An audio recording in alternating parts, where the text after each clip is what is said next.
Welcome back to Holding Hearts Ministries. This is video 2 of my little Egyptian series. This one is titled Evil Taskmaster. And here we're going to zero in a little bit more on the actions of Pharaoh and compare it to the actions of some of the church not all, some of the church leaders in Christian circles in our country today. So we can read from scripture that Pharaoh had rulership or control over God's people for a period of 400 years. And during this time, he was rather ruthless and merciless to the people in that he demanded them to produce a certain number of bricks, and when they couldn't quite meet that quota, he had no mercy for them. And he actually demanded of them even more and even more and even more. So what he was doing was he was creating for the Israelites back-breaking work that Pharaoh wasn't doing himself. He wasn't out there working alongside the Israelites, but he was giving the orders out of a place of, comfort and loftiness. Elitist. All right, so the parallels that we can draw from this Pharaoh-Israelite relationship today in the church is there are certain Christian leaders who given enough power, and we have seen this, exposed already, but I'm going to tell you it's more pervasive than we thought. It's actually worse than we think it is.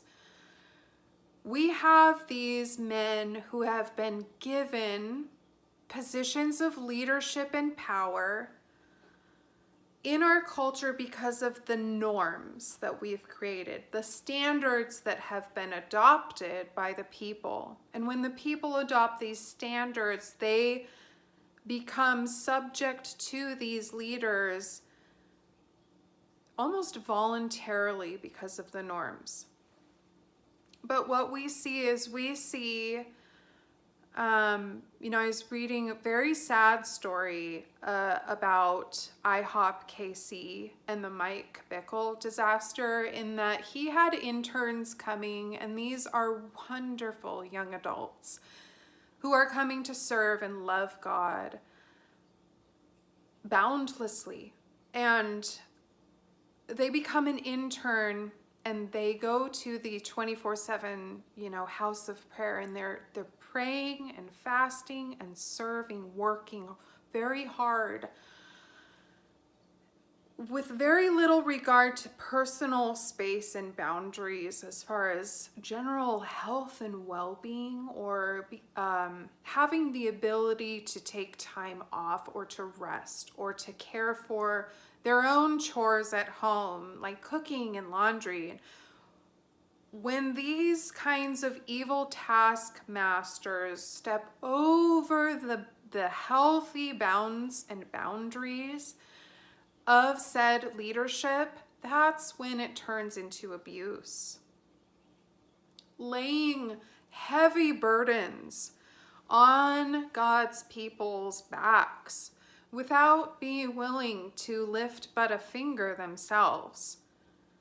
It's an amazing thing when you can have a very large task force and work order of people who are building up your platform and your ministry and your honor or acclaim in the nation.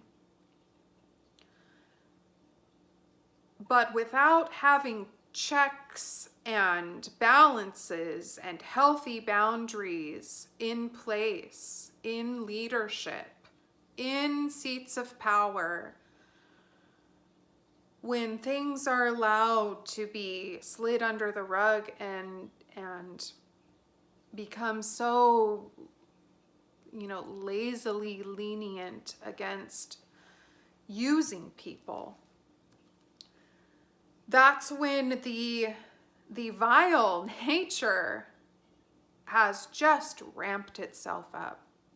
And that leader becomes vulnerable to the devil because of the power and the money that they are holding, without restraint, without checks and balances and healthy, proper boundaries. The cries of the Israelites reached God's ears, and he raised up Moses to deliver them. But we will talk about that portion of the story in an upcoming video. We have to be aware of the tactics of the evil taskmasters in the church. Those who have been allowed to get away with abuse over God's people and great injustice without any consequence. And when there are no consequences, it emboldens these types of church leaders to commit the next level of injustice. It emboldens, it empowers them to continue the abuse until it grows, like a yeast working itself through the whole batch of dough, like a cancer that is spreading unawares. So I hope that this video, you learned something from this video, and you drew some sort of parallels between the dangers of evil taskmasters who have been given too much power within the church, and who through unjust behavior have raised the cries of God's people in this day, enough so that God is going to raise up and act. So stay tuned for the next couple videos in the Egypt series. Thank you.